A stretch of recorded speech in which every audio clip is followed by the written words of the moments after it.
Hi guys, welcome to the video. Today I'm going to tell you a little bit about a new digital nomad visa to hit the digital nomad visa scene in Asia, and it's all about the South Korean digital nomad visa that started at the beginning of this year. So what we're going to do here, I'm going to give you a bit of an overview of the visa, the eligibility criteria, how to apply, what are the taxation rules if you're going to base yourself in South Korea, and then what are your other visa options out here in Asia, not just if this visa is not for you, but if you want to use other visas and slot them into your digital nomad visa repertoire if you're spending an extended period of time out here in Asia. So my name's Aaron, I'm from Offshore in Asia. We help people move, invest and do business out here in Asia. So if you're interested in any of that stuff, head over to offshoreinasia.com where you can learn more. Now onto the video. So as I've said, this is the South Korean digital nomad visa, officially titled the Workation Visa F1D. It started in 1st of January this year in 2024, and it's a 2-year visa. It allows you to stay in the country for 1 year on this visa, and it can be extended for a further year to make 2 years total. It's a family-friendly visa. You can bring your spouse and children with you, and one of the nice benefits about this visa is that you'll receive an alien registration card, an ARC, and that is kind of like a residence card that foreigners can use. It doesn't give you permanent residency, but it gives you more rights in the country, such as faster immigration when you're going through the airport. You'll be able to open a local bank account. You'll be eligible to apply for long-term subscriptions for your phone, for your internet, to get a better deal on those things. You'll be able to sign long-term leases on apartments, getting a better monthly rate. And you'll be able to sign up for local shopping apps and things like that that would otherwise be off limits to foreigners. So even though you're only staying in the country for a limited period of time, you do get some pretty good rights on this visa that not all digital nomad visas will offer. So let's have a look at the eligibility criteria now. You have to be at least 18 years old. You have to be a remote worker employed by a foreign company or a freelancer that deals with foreign customers. You have to be affiliated with overseas businesses. That's the big thing here. You cannot be doing business with local people or local companies in South Korea or have any local profit-making activities in South Korea. It all has to be offshore-based income, offshore-based businesses. You have to have worked in the same industry for at least 1 year, and there is an income requirement, as there often is with these digital nomad visas, and for this particular visa it's going to be indexed year by year, but the basic benchmark is you have to have earned at least double the gross national income of South Korea on a per capita basis. So if you're applying this year, 2024, the benchmark is based on the previous year, so that's 2023, and the gross national income per capita in 2023, to be eligible for that, you have to have earned at least 85 million won, which is equivalent to around 63,000 US dollars. So that will go up or down each year. Probably it will go up each year. So if you're applying in 2025 next year, that means your income benchmark will be applied against the GNI per capita in 2024. It's always based on the previous year. So as I said, for current applicants, that'll be around 63,000 US dollars, or whatever is equivalent to 85 million South Korean won. You also have to have medical insurance for this visa, and you have to have coverage of at least 100 million Korean won, and that has to cover hospital and medical expenses within South Korea, but also repatriation costs if you have to be flown back to your home country in some kind of medical emergency. And you have to demonstrate that you have a clean criminal record, not only in your own country, but also that you've never been convicted of a criminal offense in South Korea. Now onto the application process. It does seem pretty straightforward. It is relatively new, so we haven't heard a lot about how things play out so far, but we're being told that applications are generally processed within 10 to 15 days, which is very refreshing. It's a lot faster than a lot of other digital nomad visas out there.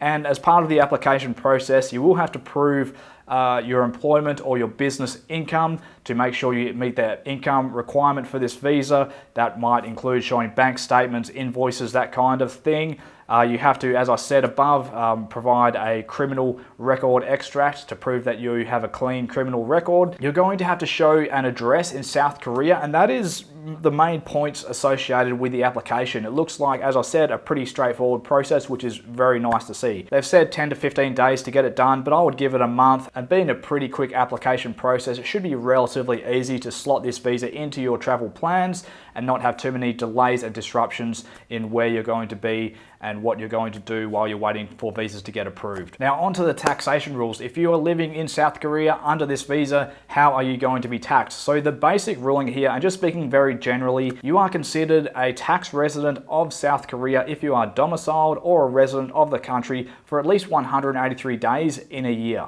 And assuming you are in the country for at least 183 days and you are indeed determined a tax resident, then income earned while in South Korea, whether it's offshore-based income, whether your customers or your business is located offshore, it doesn't matter. Because you are situated in South Korea, the income is derived in South Korea. It is considered to be sourced within South Korea and therefore be taxable in South Korea. The good news is if you are considered what is a short-term foreign resident, so that is defined as a resident who has been in South Korea for no more than 5 out of the last 10 years at the time of the relevant tax period. So for the people who fall into this category, which will be most people applying for this visa, per the guidance supplied by the government, you'll only be taxed on income that is remitted into South Korea while you are there as a resident. So that's not too bad there at all. There's definitely some opportunity there to do your tax planning around that. But that said, you'll also have to factor in a tax treaty that may or may not exist between South Korea and your home country or any other country that you're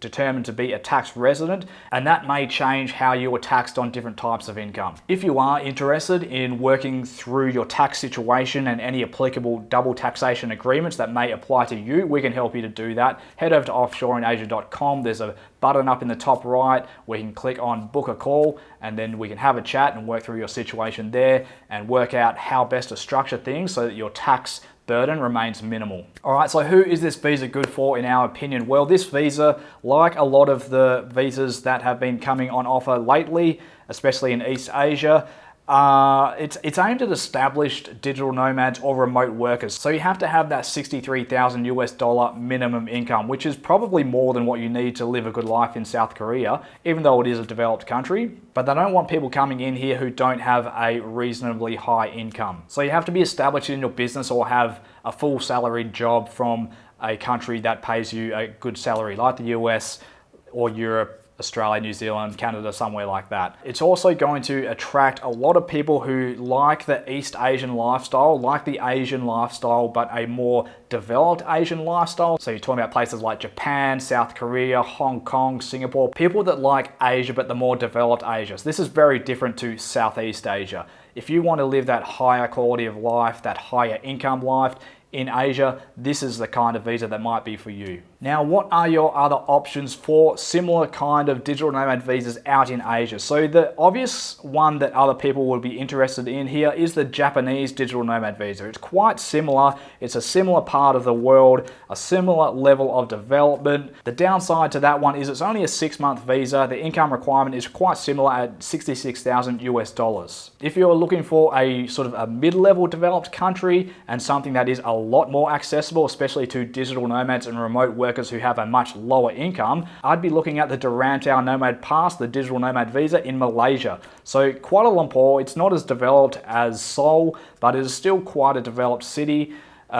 This one will let you stay in Malaysia for 2 years, and you only have to demonstrate an income of 24,000 US dollars per year. So about a third of what you have to show on these other East Asian visas in Korea and Japan. Indonesia recently announced a new digital nomad visa called the E33G. That's a 1-year visa, and for that you have to show an income of 60,000 US dollars per year. And for those who like to call Thailand home, there's a lot of people in that category. They have the LTR visa. That's a 10-year visa. So that's very good. There's some good perks with this visa as well. It's an 80,000 US dollar income requirement. There is an option there to change that to 40,000 if you have a master's degree. There's other conditions attached to it. All these visas we've made videos about, and I'll put cards up above so you can go and check them out as well. But that's about it for the video, guys. I just wanted to give you a quick digestible review of the South Korean digital nomad workation F1D visa. If you want to learn more about it, you can head over to our website, offshoreinasia.com. You can send us an email. You can book in a consult call if you want to go through